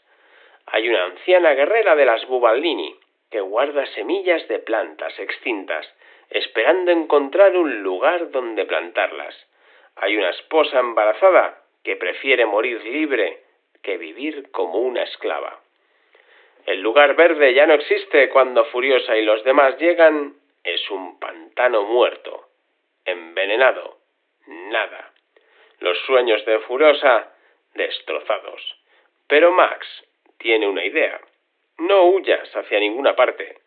Vuelve a la ciudadela. Immortan Joe está ahí fuera, persiguiéndoos, pero la ciudadela está vacía. Tómala, el agua, la comida, el poder, todo puede ser vuestro. La persecución final es apocalíptica. Todo el ejército de Joe contra el Warrig. Coches explotando, Warboy saltando, el Dove Warrior tocando como si fuera el fin del mundo, porque lo es. Y el final, Immortan Joe muere. Furiosa casi muere, pero Max la salva, literalmente. El Warrig llega a la ciudadela y cuando la gente de abajo ve el cadáver de su dios, abren las compuertas y el agua, por primera vez, cae libre para todos. Furiosa sube, se convierte en la nueva líder. Las esposas están libres, los oprimidos tienen esperanza. Y Max, desde el fondo, mira a Furiosa. Ella le mira a él. Un gesto de cabeza, reconocimiento, gratitud. Y Max desaparece entre la multitud para perderse por la carretera otra vez. Porque Max no puede quedarse. Max no puede tener un hogar. Max solo puede tener la carretera y el rugido de un motor V8 llevándole hacia el próximo horizonte.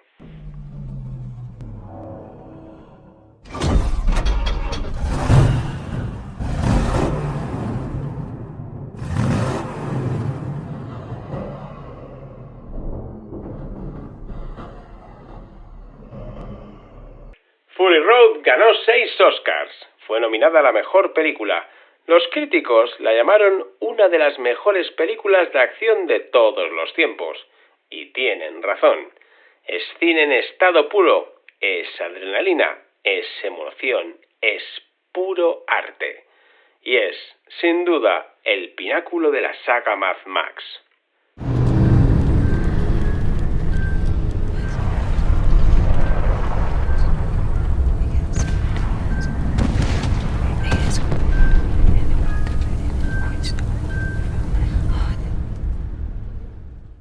Y esto nos lleva a 2024, 9 años después de Fury Road. George Miller tiene 79 años. ¡79! Y el muy cabrón decide que todavía no ha terminado con el yermo. Furiosa no es una secuela, es una precuela. La historia de cómo una niña del paraíso se convirtió en la guerrera más letal del apocalipsis. Y si Fury Road era una persecución de 2 horas, Furiosa es una epopeya. 15 años de historia comprimidos en 2 horas y media. Empezamos en un lugar que creíamos perdido. Un lugar que en Fury Road solo era un recuerdo, un mito. El lugar verde de las muchas madres.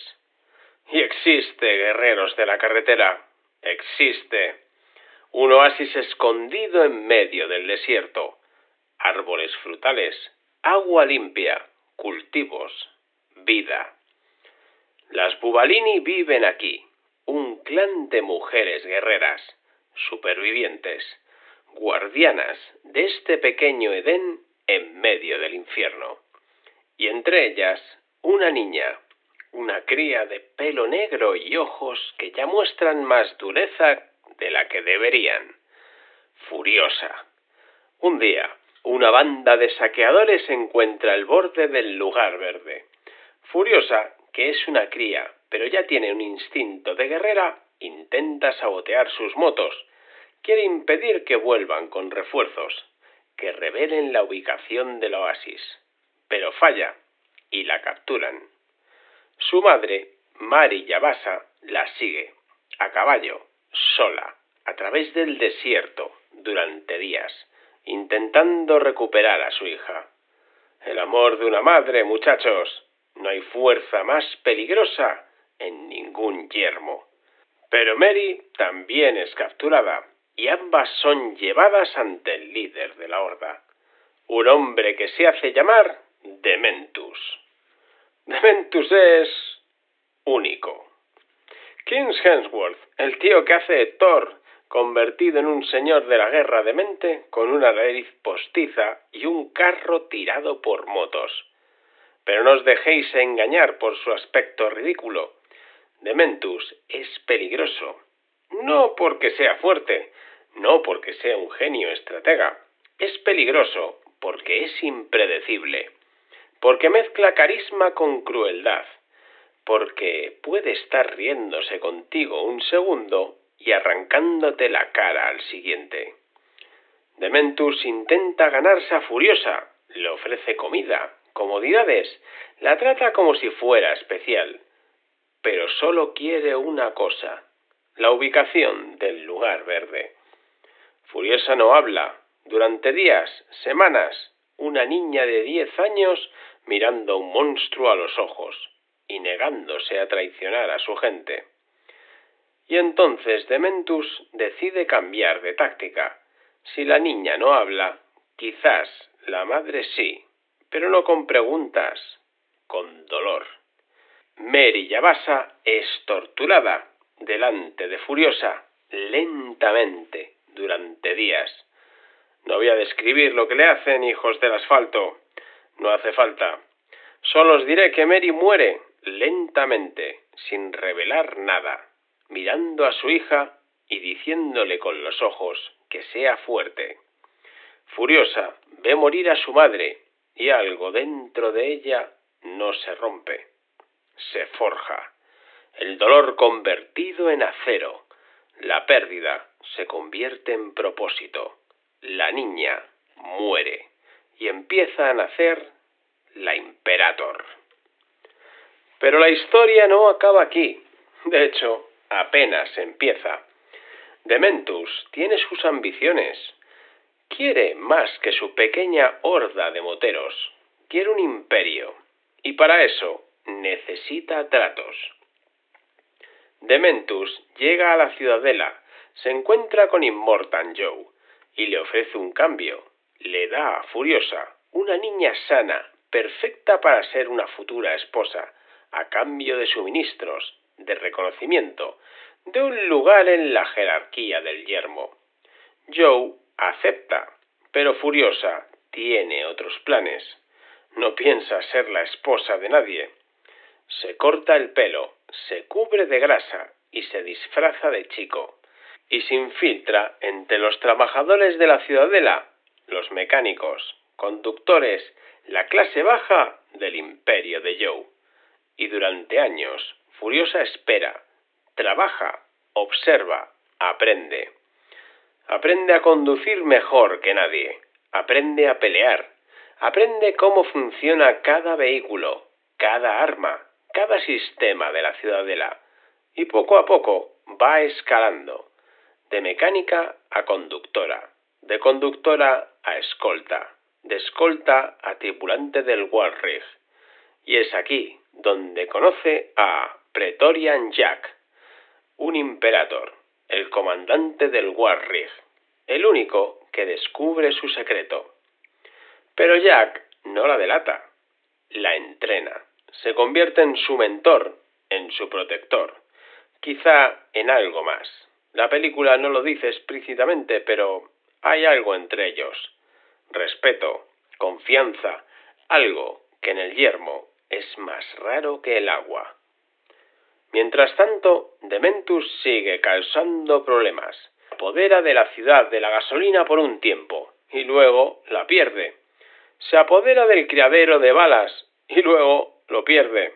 Es un conquistador mediocre, pero persistente, y sobre todo, es un superviviente. Y un día, Dementus tiende una emboscada al Warrig.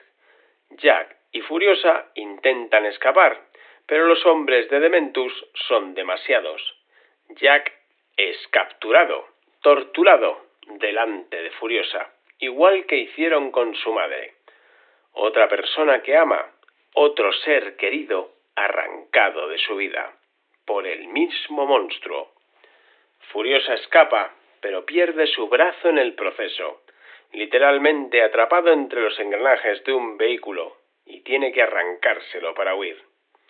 La encuentran medio muerta en el desierto, la llevan de vuelta a la ciudadela, le construyen un brazo mecánico, y cuando se recupera, empieza la caza.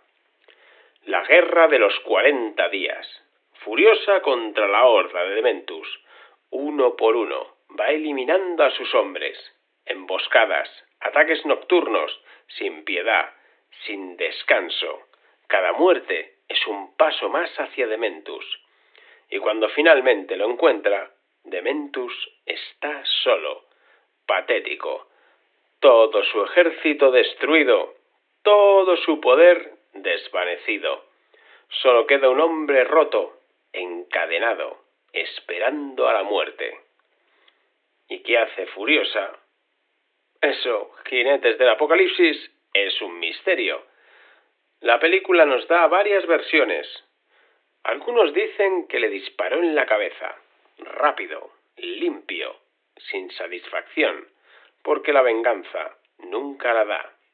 Otros dicen que fue lento, muy lento, que Dementus sufrió durante días, semanas. Pero hay una versión más. Dicen que Furiosa plantó una semilla en el cuerpo de Dementus, una semilla de los árboles de melocotón del lugar verde. Y en los jardines hidropónicos de la ciudadela, la semilla que su madre le dio antes de morir está plantada dentro de Dementus, encadenado al suelo, mientras el árbol crecía dentro de él, alimentándose de su cuerpo. ¿Es verdad? ¿Es una leyenda? ¿Importa? Bueno, lo que importa es que Furiosa consiguió su venganza y se quedó más vacía que antes, porque la venganza, Jinetes del Apocalipsis, nunca llena el hueco, solo te deja con las manos manchadas y el corazón igual de roto. Furiosa vuelve a la ciudadela, se convierte en Imperator, la más respetada, la más temida, y empieza a planear su siguiente movimiento: liberar a las esposas, volver al lugar verde, destruir a Immortan Joe. La historia que os acabo de contar hace un rato. Furiosa no es una película de acción como Fury Road, es una tragedia, un drama de venganza. La historia de cómo el yermo toma una niña inocente y la convierte en un arma. Pero también es la historia de cómo esa arma elige, al final, luchar por algo más que venganza. Elige luchar por la esperanza. Y eso, guerreros de la carretera, es lo que hace grande a Furiosa. No su brazo mecánico, no su habilidad al volante, sino que después de todo lo que perdió, todavía le quedaba algo por lo que luchar.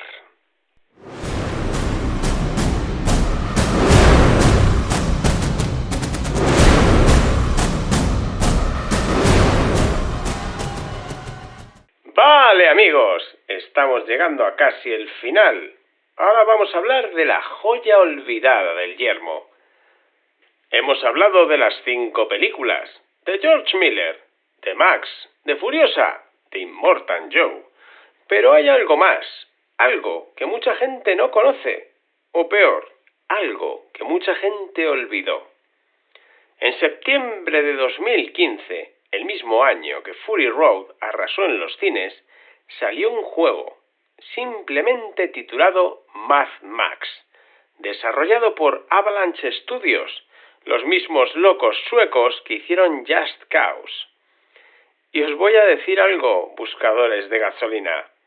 Este juego es una joya, pero pasó desapercibido. ¿Por qué? Bueno, hay varios motivos. Porque salió el mismo mes que Metal Gear Solid 5, porque Fallout 4 estaba a la vuelta de la esquina, y porque todo el mundo estaba todavía flipando con Fury Road y pensaban, será un tie-in mediocre. Pues se equivocaban. Este juego no es una adaptación de Fury Road, es su propia historia, con sus propios personajes, su propio villano y un corazón que, sinceramente, me pilló por sorpresa. Así que dejadme que os cuente de qué va. La historia empieza con Max viajando hacia un lugar llamado las Llanuras del Silencio, un sitio que algunos dicen que es un antiguo fondo oceánico seco, otros dicen que es una metáfora de la muerte. Max busca paz, busca escapar del yermo, pero el yermo, evidentemente, no le dejan. Una banda de Warboys le entiende una emboscada, y no cualquier Warboy, los hombres de Scrotus. Sí, se llama Scrotus. Los hijos de Immortal Joe no tuvieron tanta suerte con los nombres, ¿vale? Scrotus es uno de los hijos de Joe, un señor de la guerra que controla Ciudad Gasolina y una buena parte del yermo, un tipo enorme, brutal, con una motosierra que usa como arma personal. Los hombres de Scrotus apalean a Max, le roban todo, el Interceptor, sus armas, su ropa, todo. Y cuando parece que van a rematarle, Max hace algo muy de Max. Agarra la motosierra de Scrotus y se la clava en la cabeza. Scrotus cae, sus hombres huyen con el Interceptor y Max queda abandonado en el desierto, desnudo, moribundo, pero vivo. Y aquí, Jinetes del Apocalipsis, es donde el juego se convierte en algo especial, porque Max conoce a alguien que va a cambiar su viaje por completo, un mecánico jorobado, un loco con una fe inquebrantable, Cham Bucket. Cham Bucket quizás es uno de mis personajes favoritos de todo el universo Mad Max, y no exagero.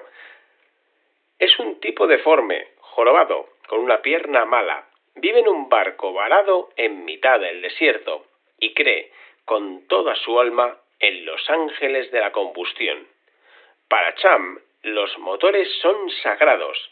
El V8 es la voz de los dioses, y cuando ve a Max, cree que es un santo, un enviado del cielo, el elegido para conducir la máquina perfecta. Esa máquina es el Magnum Opus, el coche que Cham ha soñado con toda su vida. El vehículo definitivo, y juntos Max y Cham van a construirlo desde cero. Y aquí está una de las mejores partes del juego.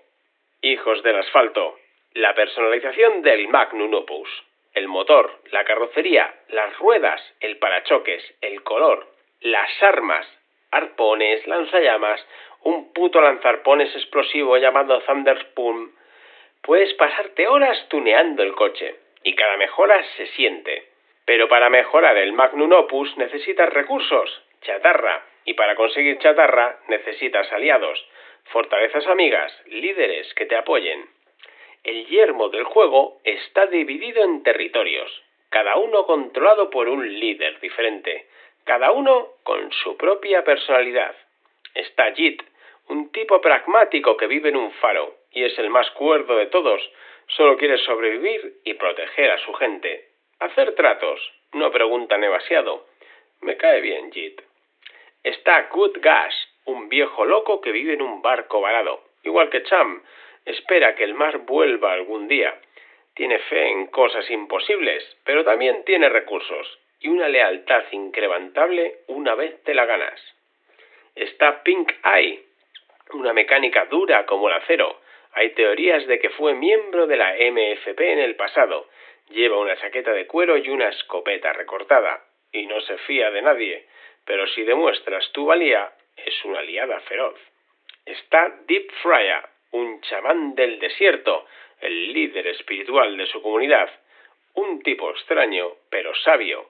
Vive en los territorios más peligrosos, cerca de los Buzzards. Y ya que hablamos de tipos espirituales, hay un personaje en el juego que es muy interesante.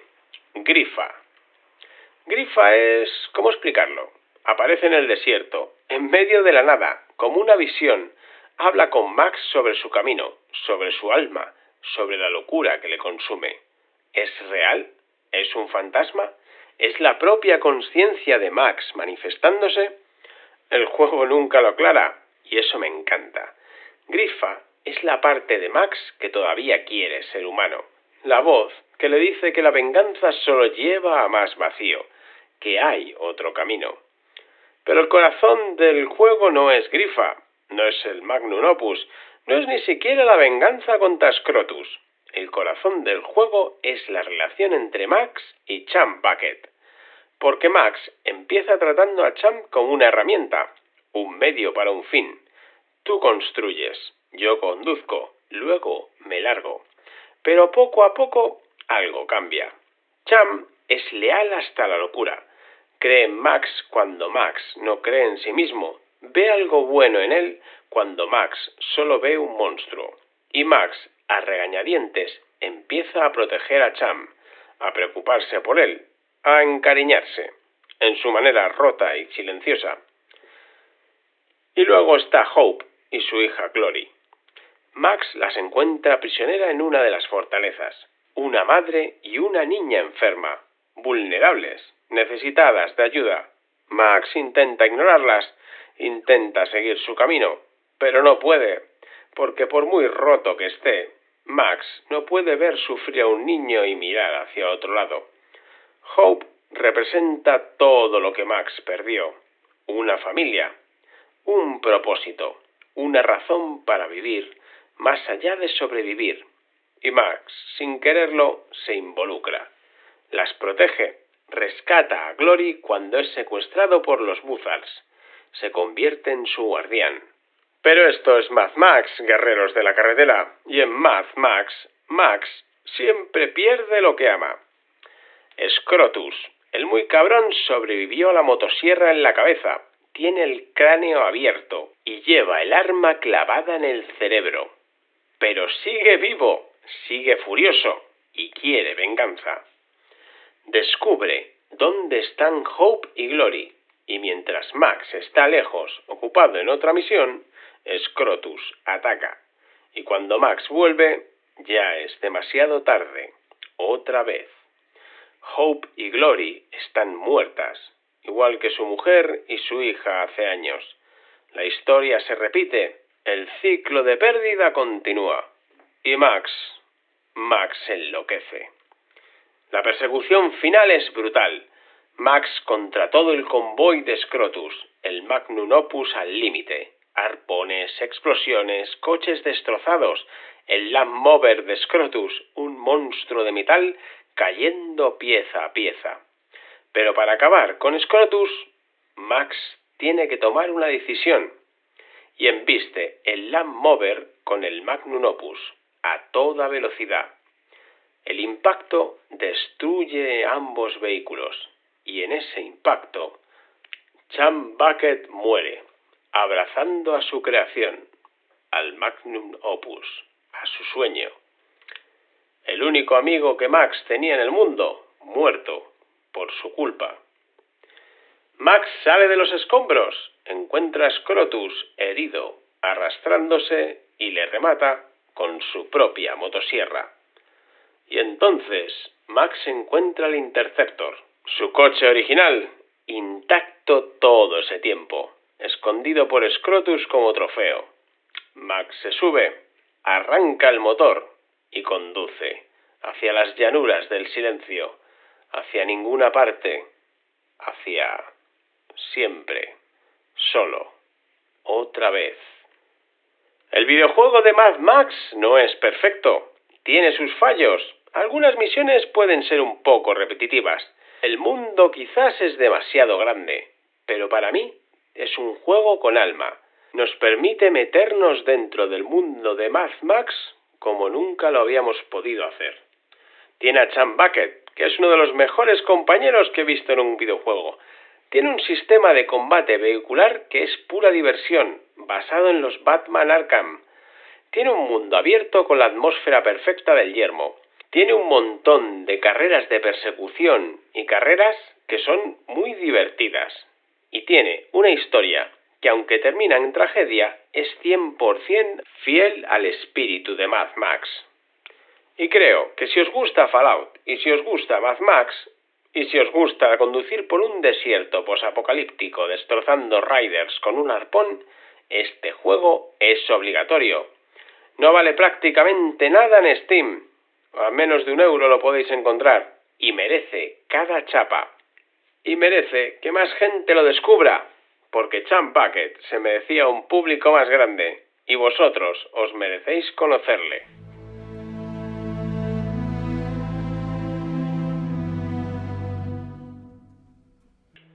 Bueno, guerreros de la carretera, hemos llegado al final.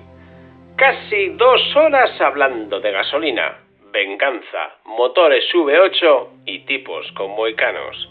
Y aún así siento que podría seguir otras 2 más. Lo he resumido todo bastante, porque no tengo más tiempo, la verdad. Pero antes de despedirnos, quiero hacer algo. Quiero parar un momento, aparcar el V8, apagar el motor y pensar. ¿Qué nos enseña Mad Max? ¿Qué nos deja esta saga después de 45 años? Lo primero y lo más obvio, la civilización es frágil, ridículamente frágil. George Miller vio cómo Melbourne se desmoronaba en 10 días por falta de gasolina. 10 días. No hizo falta una guerra, no hizo falta un meteorito, no hicieron falta zombies ni aliens. Solo escasez, miedo y la certeza de que el vecino también tiene hambre. Mad Max nos recuerda que todo lo que damos por sentado, la luz, el agua, la comida en el supermercado, la policía que supuestamente nos protege, todo eso puede desaparecer, así de rápido, como un chasquido de dedos. Y cuando desaparece, lo que queda es solo lo que llevamos dentro. Y eso nos lleva a la segunda lección. El yermo no te cambia, te revela. Toe Cutter ya era un monstruo antes del colapso. Immortal Joe era un tirano. Dementus ya era un sádico. El apocalipsis solo les dio permiso para serlo sin consecuencias.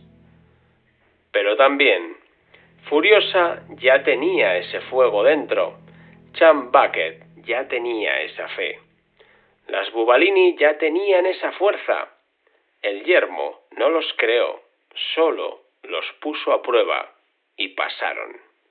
¿Y Max? ¿Qué es Max? Max es la pregunta que todos nos hacemos. Si lo pierdes todo, ¿qué queda? ¿Qué te mantiene caminando? ¿Qué te impide tumbarte en la arena y dejar que el sol te borre? Max perdió a su mujer, a su hija, a Gus, a todas las personas que intentó proteger, y sigue conduciendo. ¿Por qué? Creo que ni él lo sabe. Quizás es costumbre. Quizás es cabezonería, o quizás es que mientras sigas moviéndote, hay una posibilidad de encontrar algo, alguien, un propósito. Porque esa es la tercera lección, buscadores de gasolina. Siempre hay esperanza, incluso en el yermo, incluso cuando todo parece perdido. El niño salvaje encontró un hogar. Los niños de la tribu perdida llegaron a Sydney. Las esposas fueron liberadas. Furiosa tomó la ciudadela. La gente de abajo bebió agua limpia por primera vez en sus vidas. Max no se queda para verlo, pero lo hace posible. Y ahora, jinetes del apocalipsis, hablemos de algo que os sonará. Porque si habéis llegado hasta aquí, probablemente conozcáis otros yermos. Uno con refugios en lugar de ciudadelas, con chapas en lugar de gasolina, con supermutantes en lugar de warboys. Fallout le debe mucho a Mad Max, y no es ningún secreto, los desarrolladores lo han admitido. Los saqueadores de Fallout son como los warboys de Miller: cuero, mohicanos, violencia sin sentido. La estética es casi idéntica. La obsesión con los recursos escasos en Mad Max es la gasolina. En Fallout son las chapas, el agua, los componentes, pero la idea es la misma. Cuando algo es escaso, la gente mata por ello. El protagonista solitario que vaga por el yermo, ayudando a algunos, ignorando a otros, tomando decisiones imposibles. Max, el trotamundos solitario, el mensajero 6, el único superviviente, son el mismo arquetipo. El héroe que no quiere serlo, pero no puede evitarlo. Así que la próxima vez que juguéis a Fallout, cuando subáis al Highwayman en Fallout 2, cuando andéis con albóndiga por el yermo, cuando veáis a unos saqueadores con cresta y armaduras de chatarra, acordaos de Mad Max, acordaos de George Miller, acordaos de que todo esto empezó con un médico australiano que se preguntó qué pasaría si el mundo se quedaba sin gasolina. Y con eso, guerreros de la carretera, llegamos al final de nuestro primer viaje en Turismo Distópico. Hemos recorrido 45 años de una saga, 5 películas, un videojuego, un universo entero de metal, fuego y desesperación. Y espero, de verdad, que hayáis disfrutado del viaje tanto como yo. Pero esto no acaba aquí, esto es solo el principio. Turismo Distópico va a volver, una vez al mes, como os prometí, y hay tantos lugares que quiero enseñaros. 1984 y el gran hermano que todo lo ve, Blade Runner y sus replicantes bajo la lluvia, Akira y Neo Tokio en llamas, Cyberpunk y sus megacorporaciones, BioShock y su utopía hundida, Terminator y el día del juicio. Hay tantas distopías que explorar, hijos del asfalto, y tenemos todo el tiempo del mundo. Así que quiero pediros algo. Quiero que me digáis qué distopía queréis visitar en el próximo viaje. Dejádmelo en los comentarios, en Discord, en Telegram o donde sea, porque este programa es vuestro y quiero que elijáis el destino. Y por ahora, me despido. Ha sido un honor ser vuestro guía en este primer viaje. Gracias por acompañarme, gracias por escuchar y gracias por recordar que incluso en el peor apocalipsis siempre hay alguien dispuesto a conducir hacia el horizonte. Y como siempre, si has llegado hasta aquí, eres mi nueva persona favorita. Nos vemos dentro de 7 días, guerreros de la carretera. Y hasta entonces, mantened el motor encendido, el depósito lleno y los ojos en la carretera. Y recuerda, la única radiación que te conviene es la que sale de estas ondas. Sed testigos.